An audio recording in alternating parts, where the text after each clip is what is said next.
ఓం గం గణపతయే నమః. ఓం శ్రీమాత్రే నమః. వీక్షించేటటువంటి ప్రేక్షకులందరికీ కూడా ఆదిత్యాది నవగ్రహ దేవతల యొక్క అనుగ్రహము, పార్వతీ పరమేశ్వరుల యొక్క అనుగ్రహము కలుగ్గాక. ఓం వక్రతుండ మహాకాయం కోటి సూర్య సమప్రభం నిర్విఘ్నం కురు మే దేవ సర్వకార్యేషు సర్వదా. ఓం సర్వమంగళ మాంగళ్యే శివే సర్వార్థ సాధికే శరణ్యే త్రయంబికే దేవి నారాయణి నమోస్తుతే. శ్రీ లక్ష్మీ గణపతయే నమః. ఇప్పుడు మనకి సెప్టెంబర్ 1 నుండి సెప్టెంబర్ 30 వరకు ఈ మాస ఫలితాలు. ముఖ్యంగా ఈ సెప్టెంబర్ మాసంలో మనకి అంతకుముందే గణపతి నవరాత్రులు ప్రారంభమైనవి. ఈ సెప్టెంబర్ 6వ తేదీన మరి స్వామివారి యొక్క నిమజ్జన కార్యక్రమాలు పూర్తవుతున్నాయి. 7వ తేదీన మనకి రాహుగ్రస్త సంపూర్ణ చంద్రగ్రహణము రాత్రిపూట ఒక 3:30 గంటలు సంభవిస్తోంది. అట్లాగే సెప్టెంబర్ మాసంలో మరి సంకష్టార చతుర్థి, మాస శివరాత్రి, అట్లాగే 22వ తేదీ సెప్టెంబర్ 22వ తేదీన అమ్మలగన్న యమ్మ ముగురమ్మల మూలపుటమ్మ మరి ఆ మహాకాళి, మహాలక్ష్మి, మహాసరస్వతి అయినటువంటి త్రిమూర్తి స్వరూపిణి అయినటువంటి ఆ అఖిలాండ కోటి బ్రహ్మాండ నాయకి అయినటువంటి శక్తి స్వరూపిణి, శక్తి దేవత అయినటువంటి దుర్గాదేవి అమ్మవారి యొక్క శరన్నవరాత్రి, శ్రీదేవి శరన్నవరాత్రి మహోత్సవములు ప్రారంభమవుతున్నాయి. కాబట్టి ఈ భాద్రపద మాసం ప్రారంభమై మధ్యలో అమ్మవారి యొక్క నవరాత్రులు ప్రారంభమై శరదృతువు ప్రారంభమవుతుంది. ఇప్పుడేమో వర్ష ఋతువు. కాబట్టి ఈ ఋతువులు మారే సమయము అమావాస్య 21 సెప్టెంబర్ 21వ తేదీ ఆదివారం అవటం. కాబట్టి ఈ యొక్క ఋతువు మారేటటువంటి సమయంలో మనకి వర్ష ఋతువుకి అధిపతి చంద్రుడైతే శరత్ ఋతువుకి అధిపతి చలి అంటే శని మహానుభావుడు. కాబట్టి ఈ సమయంలో ఎన్నో రకాలైనటువంటి ఇబ్బందులు, అనారోగ్య సమస్యలు కలుగుతూ ఉంటాయి ఈ యొక్క కాలచక్రంలో మన పంచభూతాల ద్వారా. కాబట్టి మరి అంతరిక్షంలో గ్రహాలు ముఖ్యంగా రాశి చక్రంలో ఈ సెప్టెంబర్ 13వ తేదీన కుజుడు ఇప్పటి వరకు మేషరాశి నుంచి కన్యారాశిలో ఉన్నవాడు మనకి తులారాశిలోకి సొంత నక్షత్రంలో అడుగు పెడతాడు. అట్లాగే సెప్టెంబర్ 14వ తేదీన కర్కాటక రాశిలో ఉన్నటువంటి శుక్రుడు గ్రహము సింహరాశిలోకి అడుగు పెడతాడు. సెప్టెంబర్ 15వ తేదీన మరి బుధుడు వ్యాపారకారకుడు, బుద్ధికారకుడు, ఆయన సింహంలోంచి కన్యలోకి అడుగు పెడతాడు. సెప్టెంబర్ 16వ తేదీన సూర్య భగవానుడు, మరి ఆయన గురించి మనం చెప్పుకోవాలి. సూర్యుడి నుంచి అన్ని గ్రహాలు తిరుగుతాయి. సూర్యుడే ఆరోగ్య ప్రదాత, సూర్యుడే జీవకారకుడు. తిన్నదరగాలన్నా ఆయన యొక్క అనుగ్రహం ఉండాలి. మరి ఆయన తన యొక్క స్వక్షేత్రంలో ఉన్నవాడు సెప్టెంబర్ 16వ తేదీన కన్యారాశిలోకి వస్తున్నాడు. సొంత నక్షత్రంలో ఉండి అడుగు పెడుతున్నాడు. కాబట్టి ఈ విధంగా మనకి మాస గోచారంలో ఈ 4 గ్రహాలు రవి, బుధ, శుక్ర, కుజగ్రహాలు ముఖ్యమైనటువంటివి. ఈ 4 గ్రహాలు మనకి ఈ మాసంలోనే 13, 14, 15, 16 తేదీల్లోనే మారుతున్నాయి రాసుల్ని. మిగతా గ్రహాలు గురుడు మిథున రాశిలో ఉన్నాడు, ఆయన అక్టోబర్ 20 వరకు ఉంటాడు. ఆ తదుపరి మనకి శని భగవానుడు వక్రించి నవంబర్ ఎండింగ్ వరకు ఉంటాడు మీనరాశిలో. రాహువు చూస్తే కుంభరాశిలోనే ఉన్నాడు, కేతువు చూస్తే సింహరాశిలో ఉన్నాడు. కాబట్టి ఈ విధంగా కాలచక్రంలో మనకి గోచార చక్రం ఈ విధంగా కనపడుతోంది మనకి.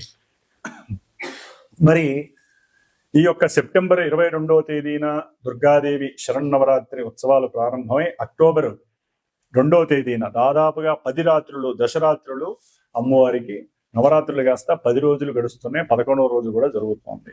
కాబట్టి 11 రోజులు అమ్మవారు మనకి దివ్య భిక్షని అందజేస్తోంది. అమ్మవారిని స్తుతించడానికి, అమ్మవారి అలంకరణలు చూడటానికి, అమ్మవారి యొక్క నామస్మరణలో మన నోటితో ఉచ్చరించడానికి యజ్ఞ యాగాదులు, పూజలు, పునస్కారాలు, ప్రసాద నివేదనలు, ఇట్లా అమ్మవారికి సమర్పించేటటువంటి అన్నీ కూడా మళ్ళీ మనకి అమ్మవారు మనకి ఇచ్చేటటువంటి యోగ్యకరమైనటువంటి కాలాలు ఈ సెప్టెంబర్ మాసంలో మనకి 11 రోజులు అక్టోబర్ 2 వరకు నడుస్తుంది. కాబట్టి ఆ అమ్మవారి యొక్క దివ్య మంగళ స్వరూపము, ఆవిడ యొక్క దివ్య అనుగ్రహము ప్రపంచానికి, అట్లాగే భూలోకం మొత్తానికి, అంతరిక్షంలో ఉన్న గ్రహాలన్నిటికీ ఆవిడ యొక్క శక్తి ప్రసాదింపబడి మనందరి చేత పూజలు అందుకున్నటువంటి అమ్మవారు మళ్ళీ మనకి జ్ఞానభిక్షని, మోక్షభిక్షని, ఇక్కడ భూమి మీద మనం బతకడానికి కావలసినటువంటి అన్ని రకాలైనటువంటి భిక్షలని అందచేయాలని కోరుకుంటూ, అందరినీ ఆశీర్వదిస్తూ, ఈ సెప్టెంబర్ మాసంలో ఏ రాశుల వారికి ఏ విధమైనటువంటి ఫలితాలు గోచరిస్తున్నాయి, మేషరాశి నుంచి మీనరాశి వరకు ఏ ఫలితాలు వీరికి లభిస్తున్నాయి అనేటటువంటి విషయాన్ని మనం ఇప్పుడు తెలియచేద్దాము. తులారాశి వారికి సెప్టెంబర్ 1 నుంచి సెప్టెంబర్ 30 వరకు కూడా, మరి 15వ తారీఖు వరకు కూడా గ్రహస్థితి ఒకలాగా ఉంటుంది. 15 తర్వాత మరి రవి, కుజ, బుధ, శుక్ర గ్రహాలు మారటం వలన, రాశుల యొక్క మారటం వలన ఇంకొంచెం ఫ్లక్చువేట్ అయ్యి వేరే మార్పులు చేర్పులు జరిగే అవకాశం ఉంటుంది. ముఖ్యంగా తులారాశి వారికి లాభంలో ఉన్నటువంటి రవి, బుధ, కేతువులు చాలా అద్భుతమైనటువంటి, అనుకూలమైనటువంటి ఆరోగ్యాన్ని, విశేషమైనటువంటి భాగ్యాన్ని, లక్ష్మీ కటాక్షాన్ని ఇస్తూ అనుకున్న ప్రతి కార్యక్రమంలో కూడా వారికి ఉన్నటువంటి మేధా సంపత్తితో అనుకున్న ప్రతి కార్యక్రమాన్ని నెరవేర్చుకుంటూ వెళ్తున్నారు. సెప్టెంబర్ 15 వరకు కూడా అదే ఉద్ధృతితో వెళ్ళే అవకాశం ఉంటుంది ఈ యొక్క తులారాశి వారికి. అయితే వీరికి సెప్టెంబరు 15 తర్వాత రవి, బుధులు ఇద్దరు కూడా 12లోకి వస్తున్నారు. అంటే కాస్త చేసే పనుల్లో కొంచెం జాప్యం కలుగుతుంది. ఉద్యోగాలలో కాస్త మార్పులు చేర్పులు, వేరే కొత్త ప్రదేశాలకి ఉద్యోగాల్లో పంపించడం, అనుకున్న అభీష్టాలు కొంచెం డిసప్పాయింట్మెంట్స్ ని ఇవ్వటం, అట్లాగే తండ్రి యొక్క ఆరోగ్య పరిస్థితుల్లో కొంచెం వెసులుబాటు తప్పటం, ఏదైనా అనారోగ్యం కలగటం, దాని ద్వారా వీరికి కొంత మానసిక సంక్షోభం కలగటము, ఆత్మనిగ్రహ శక్తి, ఆత్మధైర్యము కోల్పోవటము, ఇవన్నీ తులారాశి వారికి రవి, బుధులు ఉండటం వల్ల జరిగే అవకాశం ఉంటుంది. అయితే ఏంటంటే బుధుడు తన యొక్క స్వక్షేత్రంలో ఉండటం ద్వారా మళ్ళీ దాన్ని వాళ్ళు జాగ్రత్తగా గనక విష్ణు సహస్రనామం చదివితే గనక తండ్రి ఆరోగ్యం బాగుంటుంది. వీరి యొక్క బుద్ధి వికాసత్వం పెంచుకోవడానికి చేసుకోవాలండి. ఎందుకంటే లేకపోతే బుద్ధి నిర్వీర్యం అయిపోయింది అనుకోండి, మనసు ఎంత గట్టిగా ఉన్నా కూడా బుద్ధి పనిచేయకపోతే వారు చదువుకున్న చదువు ఉపయోగపడదు. వాళ్ళకున్న టాలెంట్ కానీ లేకపోతే వారికి ఇంకెవరైనా సహాయ సహకారాలు చేయాలంటే వీళ్ళు ముందు మాట్లాడాలి కదా. వీళ్ళు మాట్లాడితేనే అవతల వ్యక్తుల నుంచి వీళ్ళకి సహాయ సహకారాలు వస్తాయి. అవన్నీ కూడా కోల్పోయే అవకాశం ఉంటుంది. కాబట్టి వీళ్ళు compulsory must and should Vishnu Sahasranamam చదవాలి ఆ నెల రోజులు కూడా. అట్లాగే శుక్రుడు వీరికి 14 వరకు కూడా వృత్తి స్థానము, కర్మస్థానమైనటువంటి 10వ స్థానంలో ఉండి కొంత ఇబ్బందులు కలిగినప్పటికీ ఇప్పుడు 14 తర్వాత శుక్రుడు సెప్టెంబర్ 14 తర్వాత లాభస్థానంలోకి వస్తాడు, కేతువుతో కలిసి ఉంటాడు. కాబట్టి ఆకస్మికంగా వీళ్ళకి ఏదో ఒక రకమైనటువంటి ఉద్యోగ విషయంలో ఇక్కడ ఫ్లక్చువేట్ అయినప్పటికీ కూడా శుక్రగ్రహం వలన వీళ్ళకి ధనపరంగా ఏదో ఒక లాభం కలిగే అవకాశం ఉంటుంది. స్త్రీ పరిచయము, అట్లాగే స్త్రీకి సంబంధించినటువంటి ధనాన్ని వీరు పొందటము, ఏదో రకంగా స్త్రీ సమన్వయ లాభము కలిగే అవకాశము ఈ యొక్క తులారాశి వారికి చాలా అద్భుతంగా ఉంటుంది. చేసే ప్రతి పని యందు ఏకాగ్రత పెడతారు. సృజనాత్మక శక్తి, లలిత కళలందు ఆసక్తి పెరుగుతుంది. ఆల్రెడీ పాటలు పాడేవాళ్ళు కానివ్వండి, లేకపోతే సినిమా యాక్టింగ్ చేసేవాళ్ళు కానివ్వండి, వీళ్ళల్లో కొంతమందికి ఇబ్బందులు ఎదురైనా కూడా వాళ్ళు అనుకున్నది నెరవేర్చుకోవడానికి దేనికైనా తెగించి ముందుకు వెళతారు. దీంట్లోనే ఇలా వెళ్ళేటప్పుడే తులారాశి వారికి వీళ్ళ అభీష్టాలు నెరవేర్చుకుంటూ కొంత మానసికంగా కూడా భయపడి బాధపడే అవకాశం ఉంటుంది. కొన్ని చోట్ల వీరు తమ యొక్క వ్యక్తిత్వాన్ని కోల్పోయే పరిస్థితి కూడా కలిగే అవకాశం ఉంటుంది. డబ్బు గురించి కావచ్చు, వ్యక్తిత్వం గురించి వృత్తి గురించి కావచ్చు, ఉద్యోగం గురించి కావచ్చు. అట్లాగే కుజుడు సెప్టెంబర్ 12 వరకు కూడా కుజుడు 12వ స్థానంలో ఉండి వీరిని నానా విధంగా ఆర్థికంగా నష్టము, సంఘంలో కీర్తి ప్రతిష్టల్లో లోపము, అనుకున్నది జరగకపోవటము, బాధలు పడటం, డిసప్పాయింట్మెంట్, వృత్తిలో డిసప్పాయింట్మెంట్స్ ఇవన్నీ చేశాడు. 13వ తేదీ నుండి కూడా ఈ కుజుడు జన్మరాశిలోకి రావటం వలన కొంత స్వయంకృతాపరాధంతో ధనాన్ని కోల్పోయే అవకాశము, లేకపోతే కొంత ధనాన్ని వీరికి ఉన్నటువంటి కొన్ని బాకీల నిమిత్తము నెరవేర్చే శక్తి కూడా లభించే అవకాశం ఉంటుంది. ఆరోగ్య విషయంలో కొంత వీరు జాగ్రత్త పడాలి. భార్యాభర్తల మధ్య ఈ కుజుడు ఇక్కడ ఉండటం మహాదోషం కాబట్టి కుజగ్రహ దోషం అనేటటువంటిది భార్యాభర్తల మధ్య కొంత తెగదెంపులు తెచ్చే అవకాశము ఎక్కువగా ఉండే అవకాశం ఉంటుంది.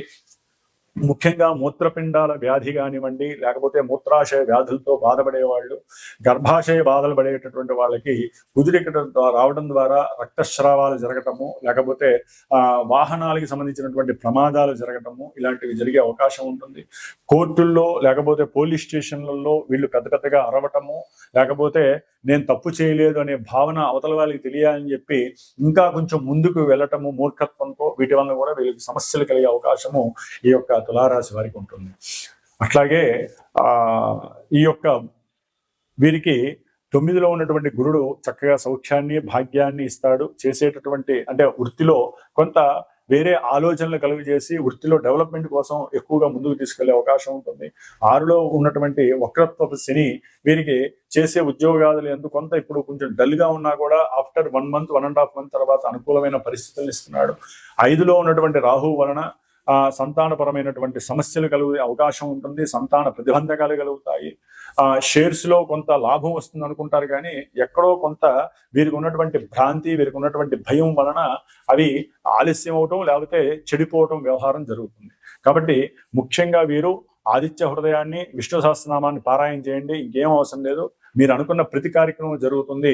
అవసరమైతే కుజగ్రహానికి సంబంధించినటువంటి దానము, కందిపప్పుని చక్కగా ఒక 7 వారాలు దానం చేయండి వీళ్ళు బ్రాహ్మడికి, లేదా కుజగ్రహ జపం చేయించుకొని సుబ్రహ్మణ్య అష్టోత్తరాన్ని మీరు నిత్యము పారాయణ చేయండి. అంతా శుభమే జరుగుతుంది. ఓం దుర్గాయే నమః.